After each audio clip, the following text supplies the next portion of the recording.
디도서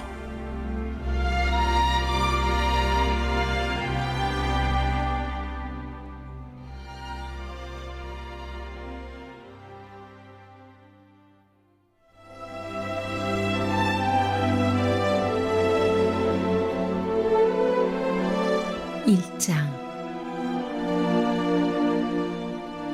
나 바울은 하나님이 택하신 사람들 가운데 믿음을 일깨우고 하나님의 말씀을 정확히 전달하며 그 말씀에 바르게 응답하도록 하기 위해 임명된 하나님의 종이자 그리스도의 대리인입니다. 나의 목표는 영원한 생명에 이르는 길을 제시하여 소망을 일으키는 것입니다. 이 생명은 하나님께서 오래전에 약속해 주신 것입니다. 하나님은 약속을 어기시는 분이 아닙니다. 때가 무르익자 그분께서는 자신의 진리를 공표하셨습니다. 나는 우리 구주 하나님의 명령으로 이 메시지를 선포하는 일을 맡았습니다. 믿음 안에서 합법적으로 아들이 된 사랑하는 디도에게 말합니다. 하나님 우리 아버지와 우리 구주 예수께서 그대에게 주시는 모든 것을 받아들이십시오.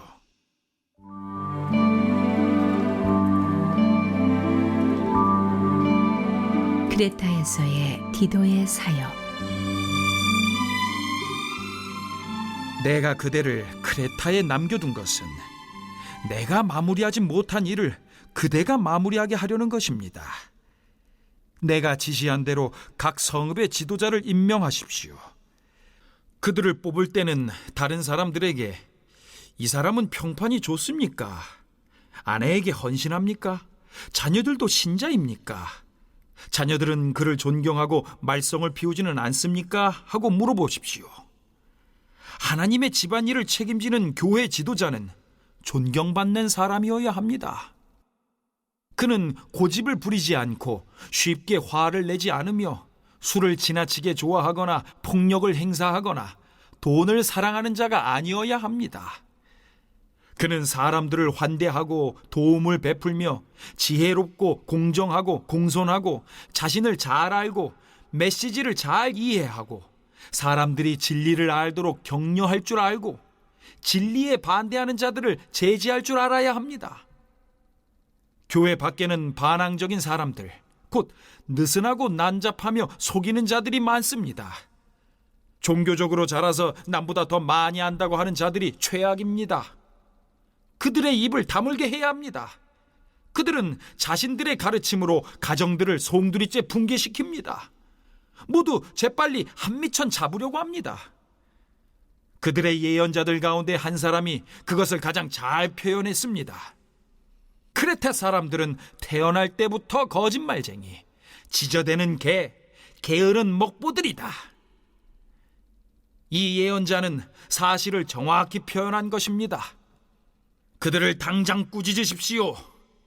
유대인인 척하는 자들의 지어낸 몹쓸 이야기나 그들이 만들어낸 규정들을 막아서 그들이 확고한 믿음을 회복하게 하십시오. 마음이 깨끗한 사람들에게는 모든 것이 깨끗하지만 마음이 더럽고 믿지 않는 자들에게는 깨끗한 것이 하나도 없습니다. 그들의 모든 생각과 행위에는 그들의 더러운 지문이 찍혀 있습니다. 그들은 하나님을 안다고 말하지만 오히려 말보다 행위가 더 역겹습니다. 그들은 참으로 가증스러운 완고하고 변변치 못한 자들입니다. 디도서에는 바울 서신 서두에서 일반적으로 언급되는 감사와 기도 내용이 나오지 않습니다. 대신 서신의 발신자, 수신자, 첫 인사 내용으로 구성되어 있습니다. 1절로 3절은 발신자 바울에 대한 서술입니다. 1절 상반절에서 바울은 자신을 하나님의 종, 예수 그리스도의 사도로 소개합니다. 하나님의 종이란 칭호는 구약에서 아브라함, 모세, 다윗, 선지자들에게 사용되는데 하나님의 권위를 함축하는 표현이죠. 바울은 이 칭호를 사용함으로써 하나님의 종으로서 자신의 권위를 나타냅니다.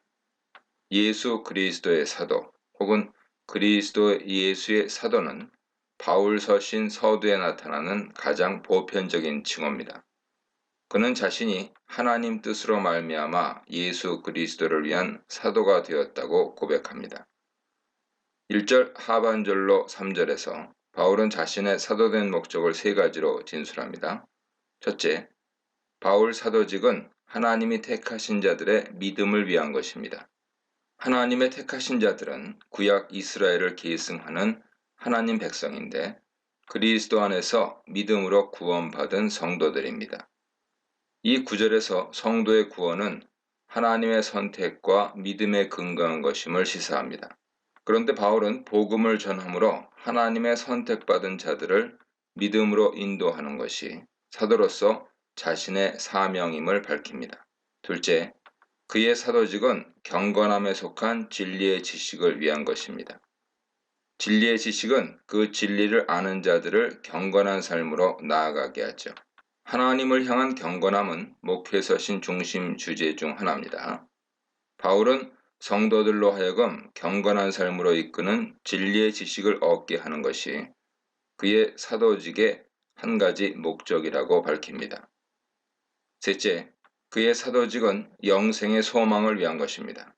하나님은 영원전부터 영생을 약속하셨고 그것은 그의 아들 그리스도 안에서 성취되었습니다. 그리하여 성도는 그리스도 안에서 영생에 대한 소망을 가지는데 바울은 이 소망을 선포하는 것이 사도로서 자신에게 맡겨진 사역임을 언급합니다. 바울은 본문에서 진리의 지식과 경건을 밀접하게 연결시켜 언급합니다. 그리스도를 아는 것은 단순한 지식의 축적이 아닙니다. 근본적인 인생관, 세계관의 변화로 인한 삶의 변화를 동반하는 것이죠. 그리하여 그 지식을 소유한 자들에게는 경건의 능력을 부여합니다. 하나님을 가까이하여 그의 기뻐하시는 일에 적극적인 삶을 살아가도록 인도합니다. 4절 상반절은 수신자 디도에 관한 서술입니다. 참 아들은 합법적인 아들이란 의미인데 바울은 특별히 디모데와 디도에게 이 표현을 사용합니다. 바울과 디도의 관계가 유난히 각별했음을 알 수 있죠. 사실 디도는 바울 회심 후에 예루살렘 방문 때 바울과 동행했습니다. 갈라디아 2장 1절 보세요. 바울의 복음 전파를 위한 첫 여정에 동행한 것이죠. 그는 고린도 교회에 가서 바울의 심정으로 사역했습니다. 고린도후서 8장 16절 이하 보세요. 그리고 바울의 최후 선교 여행에 동행하던 중 바울의 위임을 받고 그레데 섬에 남아 사역을 감당했습니다. 본문 5절 보세요. 4절 하반절은 첫 인사의 내용입니다. 은혜는 당시 헬라인의 인사에 해당하고 평강은 히브리인의 인사에 해당합니다. 바울은 보편적으로 그의 서신 서두에서 은혜와 평강의 인사를 전합니다. 이 구절에는 바울 서신의 서두에 일반적으로 나오는 주 예수 그리스도라는 칭호 대신에 그리스도 예수 우리 구주라는 칭호가 특별히 나타납니다.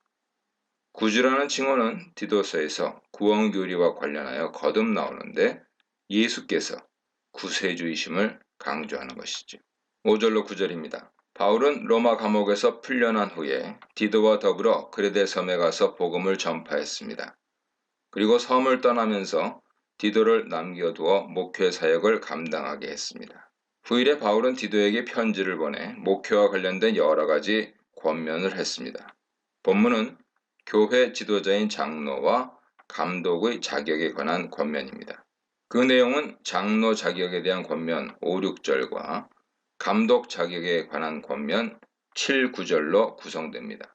5, 6절은 장로 자격에 대한 권면입니다. 바울은 먼저 디도를 그레데에 남겨둔 이유를 밝힙니다.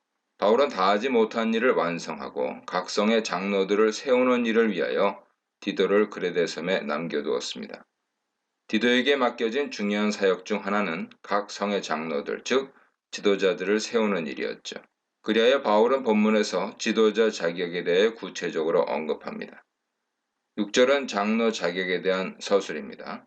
책망할 것이 없고 라는 구절은 장로 자격에 대한 총체적인 표현인데 고소당해 비난받을 일이 없다는 뜻입니다. 이 덕목은 이어 언급되는 감독 자격에서도 우선적으로 언급됩니다. 바울은 다음으로 가정범주에서 장로의 자격을 말합니다. 장로는 한 아내의 남편이어야 하고 믿는 자녀를 둔 자라야 한다고 언급합니다. 교회 지도자인 목회자는 먼저 가정의 지도자로서 신앙의 본을 보이고 신실한 믿음의 가정을 이루어야 함을 강조하죠. 또한 바울 권면에 의하면 장로는 방탕하거나 혹은 불순종한다는 비난을 받지 않는 자여야 합니다. 방탕이라는 용어는 하나님 뜻을 따르지 않은 행동을 포괄하는 문맥에서 나타납니다. 불순종하는 이라는 형용사는 잘못된 교훈과 관련하여 사용됩니다. 바울은 하나님의 뜻을 따르지 않고 방탕하거나 진리의 말씀에 불순종하는 자를 장로로 세우지 말라고 권면합니다. 7, 9절은 감독 자격에 관한 권면입니다. 감독은 하나님의 청지기로 책망할 것이 없는 자여야 합니다. 청지기는 어원상 집을 배경으로 하는 용어인데요. 집을 관리하는 자를 말하죠. 바울은 고린도전서에서 교회를 하나님의 집으로, 지도자를 그 집을 세우는 자로 묘사합니다. 고린도전서 3장 9절 하반절 이하 보세요. 5절에서 마찬가지로 이 권면은 감독 자격에 대한 총체적인 표현입니다. 이어 언급되는 내용은 감독으로 피해야 할 부정적인 자질과 추구해야 할 긍정적인 것으로 구분할 수 있습니다. 7절에 감독이 피해야 할 자질로 완고함, 성마름, 술을 탐닉함, 난폭함, 부정한 이득을 탐함 등이 나열됩니다. 더러운 이득을 탐하는 것은 다음 단락에서 거짓 교사들의 특징으로 언급됩니다. 8절은 추구해야 할 자질로 나그네를 대접함, 선을 좋아함, 자제함, 의로움, 거룩함, 절제함을 언급합니다. 나그네를 대접함은 특별히 복음을 전하며 순회하는 복음 전파자들을 환대하는 것과 직결된다고 볼 수 있습니다. 신중하며 하는 것은 건전한 마음으로 자제하며 근신하는 행동을 뜻하죠. 바울은 감독뿐 아니라 그레데 교회 성도들에게 전반적으로 이 덕목이 필요함을 강조합니다. 9절에서 감독은 신뢰할 만한 말씀의 교훈으로 행하여야 할 것을 권면합니다. 그리고 그 까닭을 건전한 교훈으로 권면하고 대적하는 자들을 책망하기 위함이라고 밝히고 있습니다. 바울이 가정 범죄에서 목회자의 자격을 언급한 것은 주목할 만합니다. 그는 디모데전서에서 목회자는 자기 집을 잘 다스려야 한다고 역설합니다. 그리하여 만약 어떤 자가 자기 가정을 다스릴 줄 알지 못하면 어떻게 하나님의 교회를 돌볼 수 있겠냐고 반문합니다. 목회자는 우선 한 가정의 신앙 리더로서 경건한 신앙의 본을 보여야 하는 것이죠. 이 문단에서는 교회를 위한 두 사역자 바울과 디도의 두 사명, 장로 세우기와 남은 일 정리, 장로의 자격 두 가지, 외적인 자격과 내적인 자격에 대해 묵상해 보시기 바랍니다. 11절입니다. 본문은 거짓 교사들의 정체, 영향력에 관한 서술입니다. 10절은 거짓 교사들의 정체에 관한 내용이죠. 바울은 특별히 세 단어를 사용하여 그들의 정체를 밝힙니다. 거짓 교사들은 불순종하는 자입니다. 6절에서 장로와 관련하여 사용된 용어가 여기서도 나타나는데요. 그들은 진리의 가르침에 순종하지 않고 어리석은 변론과 논쟁에 치우친 자들입니다. 거짓 교사들은 헛된 말을 하는 자들입니다. 유대인의 신화 족보, 율법에 대한 논쟁에 몰두하여서 의미 없는 말을 짓거리는 자들입니다. 거짓 교사들은 속이는 자들입니다. 거짓 교훈으로 성도들을 미혹하는 자들이죠. 바울은 거짓 교사들의 정체를 밝히고 유대인 중에 거짓 교사들이 많음을 강조하고 있습니다.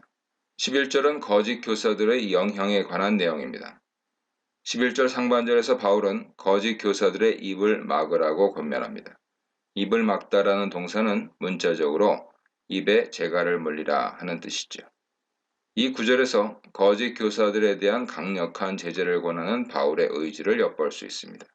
바울은 성도들을 미혹하는 거짓 교사들을 침묵해 하라고 강권합니다. 11절 하반절은 거짓 교사들의 영향에 관한 서술입니다. 마땅치 아니한 것은 가르치지 말아야 하는 것을 뜻하죠. 가정들은 성도의 가정들을 뜻할 수도 있고 교회들을 뜻할 수도 있습니다. 당시 교회는 자기 집을 예배 장소로 제공하는 부유한 성도 집에서 모여서 예배를 드리는 가정교회 형태였습니다. 더러운 이득은 탐욕으로 인한 부끄러운 이익을 뜻하죠. 가르치는 자가 탐욕 때문에 합당하지 않은 이익을 추구하는 것을 말합니다. 거짓 교사들은 그들의 욕심을 채우기 위해 가르치지 말아야 할 것을 가르침으로 교회와 성도들을 혼란케 하였습니다. 바울은 디도에게 거짓 교사들을 침묵케 하도록 강한 경계 메시지를 전달합니다. 본문 메시지는 바리새인의 누룩을 조심하라고 경계하셨던 주님 말씀을 상기시키죠. 지도자는 바른 교훈을 가르치는 일에 전력을 다하는 한편 잘못된 교훈을 가르치는 자들을 경계하여 건전한 교회를 세워갈 책임이 있음을 명심하게 됩니다. 12, 14절입니다.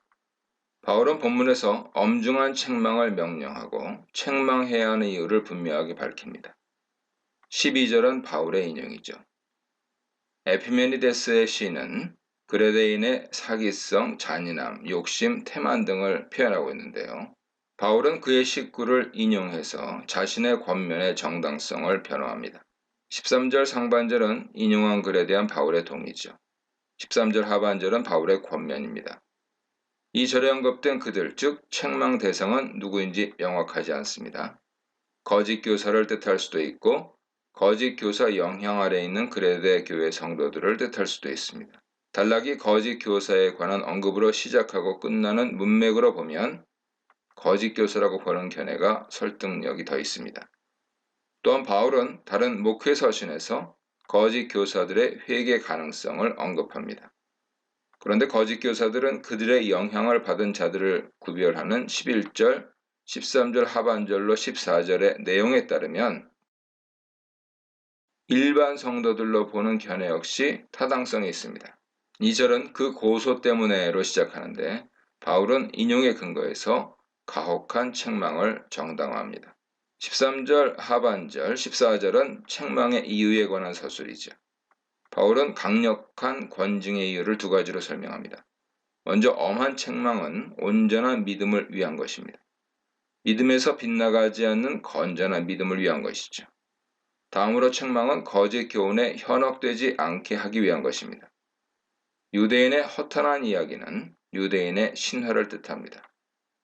사람들의 명령은 유대 장로들의 유전에 따르는 의식과 결례의 계명을 뜻합니다. 그레데 교회에는 유대인의 신화나 족보에 몰두하고 유대인의 유전에 따라 행하도록 미혹하는 거짓 교사들이 많았습니다. 그리하여 바울은 디도에게 그들의 영향력으로부터 교회를 건전하게 보존하도록 엄중한 책망을 권합니다. 오늘날 대부분의 교회에서 권징이 사라지는 것은 매우 안타까운 일이죠. 바울은 본문에서 강력한 권징을 명령합니다. 권징은 교회를 온전하게 하고 성도들의 신앙을 바로 세우는 한 방편이죠. 건전한 교리에 입각한 권징은 건강한 교회를 위해 반드시 시행될 필요가 있습니다. 15, 16절입니다. 바울은 본문에서 거짓 교사들의 위선을 지적합니다. 그들의 정결의식과 관련된 위선을 언급하고 그들의 위선적인 정체를 여러모로 묘사하고 있습니다. 본문은 디모데전서 4장 1절로 5절 내용과 유사하죠. 15절은 음식법과 관련된 거짓 교사들의 위선을 언급합니다. 이 구절에서 깨끗한 자들은 더럽고 믿지 않는 자들과 대조되죠. 깨끗한 자들은 믿음과 진리의 지식을 따라 경건하게 사는 자들입니다. 더럽고 믿지 않는 자들은 유대인 전통에 따라 의식적인 정결은 힘쓰지만 마음과 양심이 더러운 자들이죠. 바울은 깨끗한 자들에게는 모든 것이 깨끗하지만 더러운 자들에게는 아무것도 깨끗한 것이 없다고 주장합니다. 이러한 바울 주장은 복음서에서 정결에 관한 예수님의 가르침을 상기시킵니다. 또한 바울은 로마서에서 음식, 절기 등의 규례와 관련하여 같은 주장을 제시하고 있습니다. 16절은 거짓 교사들의 위선적인 정치에 관한 서술입니다. 그들은 하나님을 안다고 고백하지만 그들의 행위로 부인하는 자들이죠. 이 구절은 하나님 백성의 위선을 신랄하게 지적한 이사야 메시지와 일치합니다. 이 백성의 입으로는 나를 가까이하며 입술로는 나를 공경하나 그들의 마음은 내게서 멀리 떠났나니 그들이 나를 경외함은 사람의 계명으로 가르침을 받았을 뿐이라. 이사야 29장 13절 말씀입니다. 바울은 거짓 선지자들을 가증한 자로 묘사합니다. 가증한이라고 번역된 단어는 신약 성경에서 우상 숭배와 관련하여 사용되죠. 그들은 유대인의 허탄한 신화와 장로들의 유전에 의한 계명을 따르고 진리를 배반하는 자들입니다. 이단에 속한 자들로 가증한 우상 숭배자들이죠. 또한 바울은 거짓 선지자들을 복종하지 않는 자로 묘사합니다. 그들은 진리 복음에 순종하지 않는 완고한 자들이죠. 선한 일은 디도서에서 자주 언급되는데 선하고 모든 사람에게 유익한 구원 메시지를 전파하는 것과 관련되어 있습니다. 거짓 선지자들은 이 선한 일에 적합하지 않은 자들입니다. 신앙인에게 위선은 아는 것과 행하는 것 사이의 간격이죠. 따라서 그 간격이 클수록 더욱 위선적인 행동이 나타납니다. 예수 그리스도를 안다고 고백하는 것은 입술의 고백만으로 그치지 않고 경건한 삶으로 드러나야 합니다. 하나님은 삶의 열매로 예수 그리스도를 고백하는 신앙인들을 찾으십니다. 이 문단에서는 입을 막으라, 엄히 꾸짖으라, 외식에 속지 말라에 대해 묵상해 보시기 바랍니다.